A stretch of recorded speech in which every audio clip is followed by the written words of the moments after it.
તાજેતરમાં વરસેલા કમોસમી વરસાદથી રાજ્યના ખેડૂતોને મોટા પ્રમાણમાં નુકસાન થયું, ત્યારે મુખ્યમંત્રી ભૂપેન્દ્રભાઈ પટેલ ગીર સોમનાથ અને જૂનાગઢ જિલ્લાની સ્થિતિના નિરીક્ષણ માટે અસરગ્રસ્ત ગામોની મુલાકાતે પહોંચ્યા.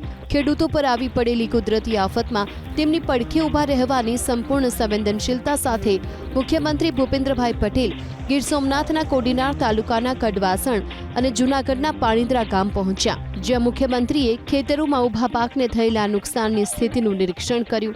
મુખ્યમંત્રીએ સહાનુભૂતિપૂર્વક ખેડૂતોની આપવીતી સાંભળી.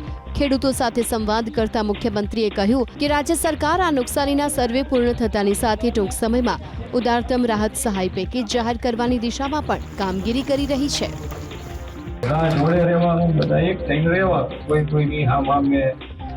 બાકી તો બધા એનું ચાલુ છે, કોઈકને આમ બોલો કોઈ આમ બોલો એવું નહીં, બધા એક તરફ એક અવાજથી બધા સાથે અમારી બહાર નીકળીશું પાછા. ફરી પાછું તો આ સાયકલ છે પાછી કે આવું નથી રહેવાનું. ફરી પાછા અને વધારે જો કોઈ જાણતું હોય કે ખેડૂત જાણતું હોય કે ભાઈ આ ફરી પાછું આપણે કંઈક ઉગાડીશું, ફરી પાછું લીલા લહેર થાય એવું આપણે ભગવાનને પ્રાર્થના કરતા હોઈએ.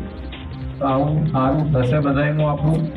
સરકાર તરીકે ફરીથી હું કહું છું કે સરકાર તમારી સાથે તમારી જે પરિસ્થિતિ સર્જાઈ છે એમાં તમારી સાથે ઊભા રહી અને સારો નિર્ણય કરશે.